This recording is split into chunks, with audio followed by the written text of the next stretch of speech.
بسم اللہ الرحمن الرحیم۔ السلام علیکم۔ بدر کے قیدیوں میں رسول اللہ صلی اللہ علیہ وسلم کے داماد حضرت ابو العاص بن ربیع بھی تھے۔ بعثت سے پہلے حضرت صلی اللہ علیہ وسلم کی صاحبزادی حضرت زینب رضی اللہ تعالی عنہا جو حضرت خدیجہ الکبریٰ کے بطن سے تھیں، آپ کی زوجیت میں تھی۔ قریش نے ابو العاص پر بہت زور دیا کہ تم بھی محمد صلی اللہ علیہ وسلم کی بیٹی کو چھوڑ دو، جہاں چاہو گے تمہارا نکاح کر دیں گے۔ لیکن ابو العاص نے صاف انکار کر دیا اور کہہ دیا کہ زینب رضی اللہ تعالی عنہا جیسی شریف عورت کے مقابلے میں دنیا کی کسی عورت کو پسند نہیں کرتا۔ اہل مکہ نے جب جنگ بدر کے اپنے قیدیوں کا فدیہ روانہ کیا تو حضرت زینب نے اپنے شوہر ابو العاص کے فدیہ میں اپنا وہ ہار بھیجا جو حضرت خدیجہ الکبریٰ رضی اللہ تعالی عنہا نے شادی کے وقت ان کو دیا تھا۔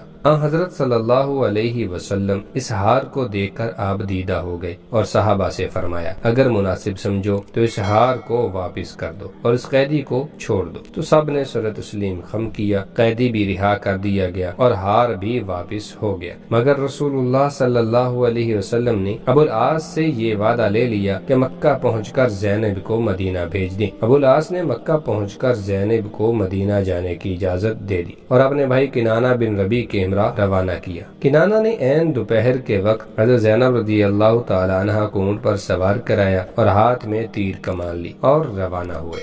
آپ صلی اللہ علیہ وسلم کی صاحبزادی کا کھلے عام مکہ سے مدینہ روانہ ہونا سرداران قریش کو ناگوار معلوم ہوا۔ چنانچہ ابو سفیان اور دیگر نے آ کر اونٹ کو روکا اور کہا، ہمیں محمد صلی اللہ علیہ وسلم کی بیٹی کو روکنے کی ضرورت نہیں، لیکن اس طرح اعلانیہ طور پر جانے سے ہماری رسوائی ہے، مناسب ہے کہ رات کے وقت لے کر روانہ ہو جائیے۔ کنانہ نے اس کو منظور کیا۔ ابو سفیان سے پہلے حبار بن اسود جو بعد میں مسلمان ہوئے، انہوں نے جب جا کر اونٹ روکا تو حضرت زینب رضی اللہ تعالی عنہا کو ڈرایا۔ اس وقت کنانہ بن ربیع نے تیر کمان سنبھالی اور کہا، جو شخص اونٹ کے قریب آئے گا تو تیروں سے اس کے جسم کو چھلنی کر دوں گا۔ الغرض کنانہ مکہ واپس آ گئے اور 2-3 راتیں گزرنے پر رات کو روانہ ہوئے۔ ادھر رسول اللہ صلی اللہ علیہ وسلم نے زید بن حارثہ اور ایک انصاری صحابی کو حکم دیا کہ تم جا کر مقام وطن میں ٹھہرو، جب زینب آ جائیں تو ان کو اپنے ہمراہ لے آنا۔ جب لوگ وطن پہنچے تو ادھر سے کنانہ بن ربیع آئے، زید بن حارثہ نے اپنے انصاری ساتھی کے ساتھ صحابی کو لے کر مدینہ روانہ ہوئے۔ جنگ بدر کے 1 ماہ بعد وہ مدینہ پہنچی۔ صاحبزادی آپ صلی اللہ علیہ وسلم کے پاس رہنے لگی اور ابو العاص مکہ میں مقیم رہے۔ فتح مکہ سے قبل ابو العاص تجارت کی غرض سے شام کی طرف روانہ ہوئے،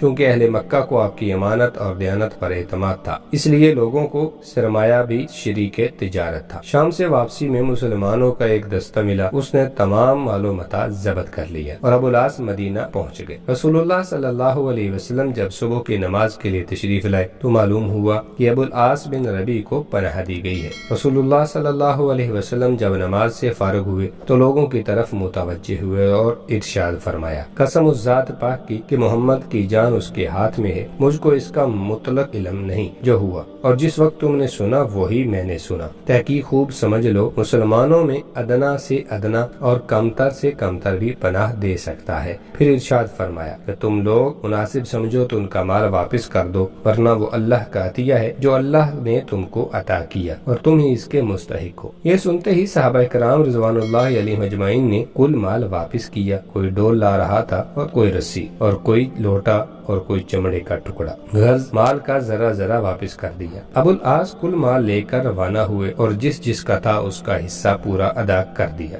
جب شرکاء کے حصے دے چکے پھر فرمایا، اے گروہ قریش، کیا کسی کا کوئی مال میرے ذمہ رہ گیا جو اس نے وصول نہ کیا ہو؟ قریش نے کہا، نہیں، پس اللہ تجھ کو جزائے خیر دے، ہم نے تجھ کو وفادار اور شریف پایا۔ تب ابو العاص نے سب کے سامنے اعلان کیا، پس میں گواہی دیتا ہوں کہ اللہ کے سوا کوئی معبود نہیں، اور بے شک محمد صلی اللہ علیہ وسلم اللہ کے بندے اور رسول ہیں۔ میں اب تک اس لیے مسلمان نہیں ہوا کہ لوگ یہ گمان نہ کریں کہ میں نے مال کی خاطر ایسا کیا۔ جب اللہ نے تمہارا مال تم تک پہنچا دیا اور میں اس ذمہ داری سے سبکدوش ہو گیا تو اب میں مسلمان ہو گیا ہوں۔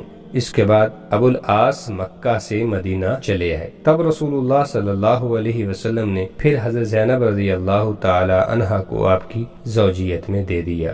جی دوستو، اگر آپ کو یہ ویڈیو پسند آئی ہے تو چینل کو سبسکرائب کریں، ویڈیو کو لائک کر دیں، کمنٹس باکس میں اپنی قیمتی رائے ضرور دیں اور دوستوں کے ساتھ ضرور شیئر کریں۔ اللہ حافظ۔